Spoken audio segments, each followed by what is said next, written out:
So students, आज के हम केमिस्ट्री के लेक्चर में स्टार्ट कर रहे हैं थर्मोसेटिंग प्लास्टिक से। तो थर्मोसेटिंग प्लास्टिक क्या होता है?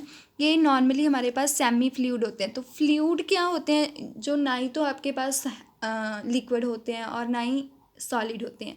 मतलब जिनकी फ्लूइडिटी, मतलब जैसे वाटर है, वाटर तो बहुत अच्छे से फ्लो करता है ना। उनकी फ्लूइडिटी थोड़ी सी कम होती है, मतलब थोड़ी सी कम होती है देन लिक्विड। उनको हम क्या बोलते हैं? फ्लूइड। तो fluid substances with low molecular mass उनका लो होगा। तो जब हम फ्लूइड सब्सटेंसेस को हीट करते हैं ना, तो वो थोड़े से सॉफ्ट हो जाते हैं, मतलब सॉलिड में कन्वर्ट होने स्टार्ट हो जाते हैं, लेकिन थोड़े सॉफ्ट होते हैं। एंड देन अगेन अब जब हम कन्वर्ट करेंगे तो वो किस में कन्वर्ट हो जाएंगे? हार्ड सॉलिड सब्सटेंस में।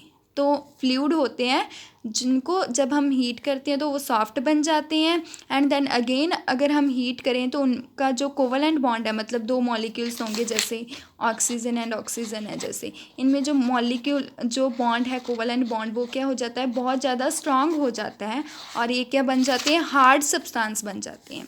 तो इनमें फर्स्ट है ब्यूनेस रबर। तो ब्यूनेस रबर किससे बनता है? स्टाइरीन से और 1,3-ब्यूटाडाइन। स्टाइरीन तो आपको पता है, ये होता है जैसे हमने लास्ट लेक्चर में किया था, CH2CH C6H5।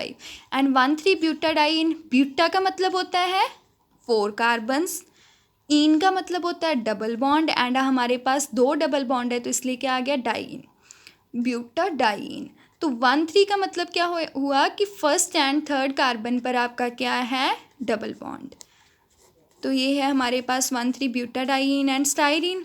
तो इनको जब हम हीट करेंगे तो हमारे पास ये दोनों सब्सटेंस है जो वो कंबाइन कर जाएंगे, और इनके भी एन है और इनके भी एन है, तो एन मॉलिक्यूल्स ऑफ इस सब्सटेंस के बन जाएंगे। ये होगी हमारी पॉलीमराइजेशन। तो इसको हम किस में यूज़ करते हैं? रबड़ है, रबड़ को हम किस में यूज़ करते हैं? इस रबड़ को टायर्स में। तो नेक्स्ट है नायलॉन 6,6। ये हमने कल के लेक्चर में भी पढ़ा था कि नायलॉन 6,6 कैसे बनता है। कि अगर हम हेक्सामिथाइल, हेक्सामिथाइल मतलब मिथाइल मतलब 1 कार्बन, तो 6 मॉलिक्यूल्स ऑफ मिथाइल, 6 मतलब हेक्सा, हेक्सामिथाइल डायमीन जब हम एडिपिक एसिड में ऐड करते हैं, यहाँ पर भी COH है, यहाँ पर भी COH है, एंड यहाँ पर CH2 इसमें ऐड करते हैं तो हमारे पास क्या बन जाता है? ये मॉलिक्यूल बनता है। ये मॉलिक्यूल सेम, इसको बस कंबाइन करना है आपने, बट बस क्या करना है कि यहाँ से भी हाइड्रोजन रिमूव कर देनी है, मतलब यहाँ पर क्या रह जाएगा? NH, और यहाँ से OH रिमूव कर देनी है। तो यहाँ से H और यहाँ से OH क्या बन गया? H + OH, मतलब 2 molecules of hydrogen and 1 molecule of oxygen, मतलब वाटर। यहाँ से भी वाटर बाहर निकल गया और यहाँ से भी H रिमूव कर देंगे और यहाँ से OH, तो क्या बन गया? H2O। तो 2 मॉलिक्यूल्स ऑफ वाटर आपके बाहर निकल जाएंगे। तो क्या बन जाएगा हमारे पास? ये देखो क्या बन गया? NH CH2 6 bond NH। तो देन यहाँ पर क्या रह गया? CO। तो CO को हम कैसे लिखते हैं? C डबल बॉन्ड O के साथ, CH2 देन CO रह गया हमारे पास, क्योंकि OH यहाँ से भी रिमूव हो गया। तो ये बन गया हमारा नायलॉन 6,6। अब अगर हमने बनाना हो नायलॉन 610 तो कैसे बनाएंगे? हेक्सामिथाइल डायमीन लेंगे सेम, लेकिन यहाँ पर सिबेसिक एसिड लेंगे। मतलब एडिपिक एसिड था, उसमें क्या था? यहाँ पर 4 मॉलिक्यूल्स ऑफ मिथाइल थे, लेकिन यहाँ पर कितने लेने हैं हमने? 8 मॉलिक्यूल्स ऑफ मिथाइल, यहाँ पर 8 लेना है। तो सिमिलरली हमारे पास जैसे यहाँ पर वाटर मूव हुआ था, यहाँ से हाइड्रोजन मूव करके, यहाँ से भी हाइड्रोजन, यहाँ से OH और यहाँ से OH, तो हमारे पास क्या बन जाएगा? नायलॉन 610। तो नेक्स्ट है बेकेलाइट। तो बेकेलाइट क्या होता है? अगर हम बेकेलाइट मतलब ये क्या है हमारे पास? Ortho hydroxy methyl phenol. O मतलब ऑर्थो। इसका मतलब क्या होता है? फिनोल होती है कि अगर बेंजीन, जैसे ये हमारे पास क्या है? बेंजीन, तो उसके ऊपर अगर OH लगा हो तो वो क्या होती है? फिनोल। अगर मेरे पास इस OH के इस पोजीशन पर कोई भी ग्रुप लगा हो, जैसे यहाँ पर क्या लगा हुआ है? CH2OH, अगर इस पोजीशन पर लगा हो तो उसको मैं क्या बोलती हूँ? Ortho hydroxy. हाइड्रोक्सी है क्योंकि हाइड्रोजन थे oxygen. Ortho hydroxy methyl phenol. Ortho ortho ortho position पर है, हाइड्रोक्सी मतलब H एंड O है, हाइड्रोक्सी मिथाइल फिनोल। एंड अगर ये इस पोजीशन पर हो तो उसको हम बोलते हैं पैरा, मतलब अगर यहाँ पर होता तो क्या बोलते, अगर CH2OH यहाँ पर होता तो क्या बोलते, पैरा हाइड्रोक्सी मिथाइल फिनोल। तो वही है, अगर इस पोजीशन पर है तो ऑर्थो, ऑर्थो हाइड्रोजन ऑक्सीजन मतलब हाइड्रोक्सी, मिथाइल, और ये वाला पूरा सब्सटेंस क्या है आपका, फिनोल। फिनोल इसकी पॉलीमराइजेशन करेंगे तो क्या हो जाएगा, इसके साथ मतलब कि इसके n मॉलिक्यूल्स हैं ना, तो सभी मॉलिक्यूल्स एक दूसरे के साथ कंबाइन हो जाएंगे, मतलब जुड़ जाएंगे। तो क्या है इसमें भी आपकी क्या है, वाटर मूव हो रहा है। कैसे मूव हो रहा है, जैसे यहाँ से सीधा OH जा रहा है। और अगर हम किसी भी बेंजीन के साथ कुछ भी लगाते हैं ना, क्योंकि क्या होता है कि जो आपकी बेंजीन होती है उसके, जैसे ये वाली कार्बन है ना, उसके 6 कॉर्नर होते हैं, तो 6 के 6 कॉर्नर्स पर क्या होते हैं, आपकी कार्बन ग्रुप प्रेजेंट होते हैं। तो कार्बन कितने बॉन्ड बना सकती है, 4 बॉन्ड, क्योंकि इसके वैलेंस शेल में कितने इलेक्ट्रॉन होते हैं, 4। तो इसने दो बॉन्ड तो बना लिए, तो 2 बॉन्ड किसके साथ बना लेगी, हाइड्रोजन के साथ। वैसे इसने कितने बॉन्ड बना लिए, 2, तो 2 किसके साथ बना लेगी, हाइड्रोजन के साथ। वैसे ही हर कार्बन के पास कितने बॉन्ड होते हैं, मतलब कितने हाइड्रोजन होते हैं, 4 हाइड्रोजन होते हैं। अगर हमने जैसे यहाँ पर, अगर हमने किसी भी चीज़ पर जैसे यहाँ पर कुछ ऐड करना हो, इसके ए वाली कार्बन के पास 2 हाइड्रोजन है, तो अगर हमने कुछ और ऐड करना हो, जैसे CH2 ऐड करना है, तो क्या होगा, आपका एक हाइड्रोजन रिमूव हो जाएगी। तो OH तो यहाँ से रिमूव हो रहा है, और इस बेंजीन के साथ एक और ये वाला मॉलिक्यूल अटैच हो रहा है ना, तो बेंजीन के साथ अगर कुछ अटैच होगा तो वहाँ से भी हाइड्रोजन रिमूव होगी, तो वाटर रिमूव हो गया।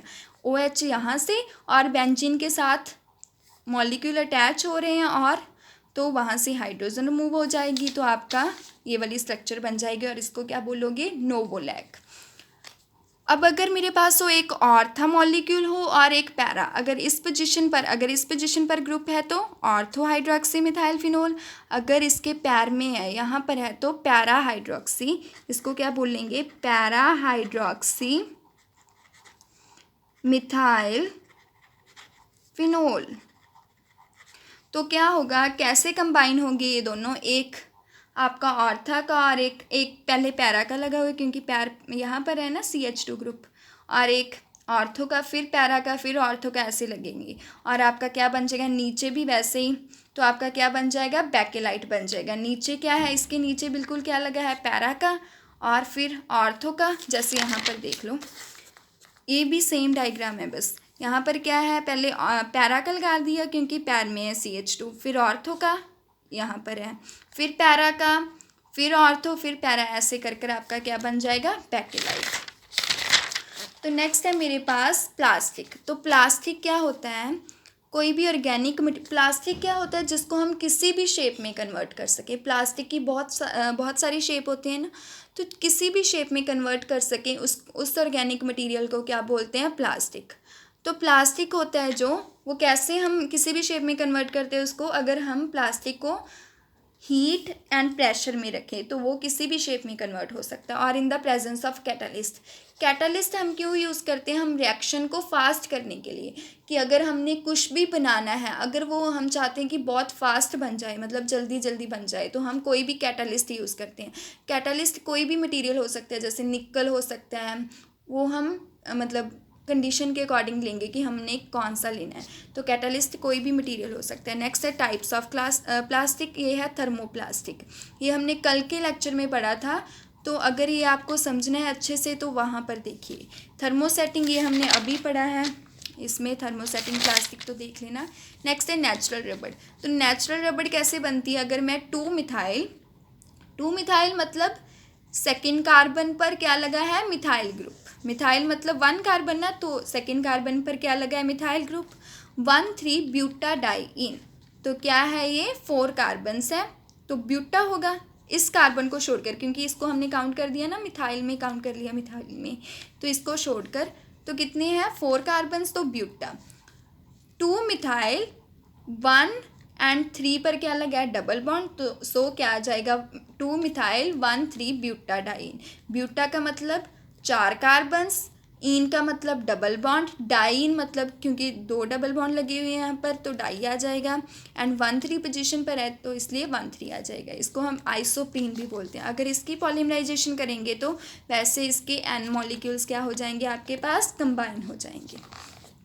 तो नेक्स्ट है वुल्केनाइजेशन ऑफ अ रबड़। इसका मतलब क्या होता है कि अब अगर हम रबड़ को ज़्यादा ड्यूरेबल बनाना चाहते हैं, ड्यूरेबल मटेरियल मतलब कि रबड़ है जो वो हमारी ज़्यादा टाइम के लिए यूज़ हो, मतलब रबड़ है बेसिकली हम देखें कि रबड़ अगर हम धूप में रखें या फिर किसी ज़्यादा हीट में रखें तो वो जल्दी ख़राब हो जाती है, मेल्ट होने लगती है। तो ज़्यादा वो ड्यूरेबल रहे, मतलब ज़्यादा टाइम तक चले, उसके लिए हम क्या करते हैं, उसमें क्या आपकी रबड़ में क्या ऐड कर देंगे, सल्फ़र ऐड कर देंगे, और उसको क्या बोलते हैं, वुल्केनाइजेशन ऑफ अ रबड़।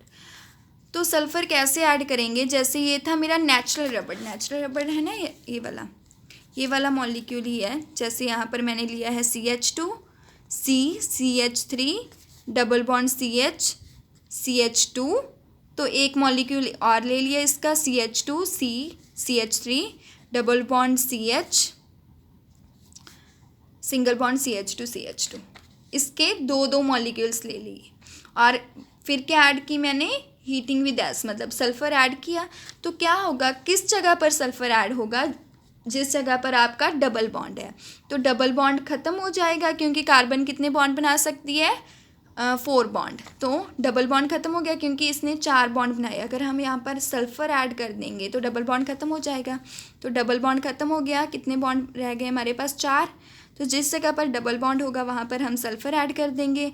यहाँ पर भी अगर हम डबल बॉन्ड ख़त्म कर देंगे, एक हाइड्रोजन के साथ है, एक इसके साथ है 2, और एक इसके साथ रह जाएगा 3, और एक सल्फ़र के साथ बन जाएगा। तो सल्फ़र वैसे ही हमने निचले वाले मॉलिक्यूल के साथ ऐड कर दिया तो हमारा ये बन गया वुल्केनाइज्ड रबड़। वैसे ही हम यहाँ पर ऐड कर देंगे तो ये है हमारा वुल्केनाइज्ड रबड़। तो ये था आपका आज का केमिस्ट्री का टॉपिक। सो अगर आपको किसी भी आर्टिकल में या किसी भी टॉपिक में प्रॉब्लम आ रही है तो आप मुझसे पूछ सकते हो। So thank you students.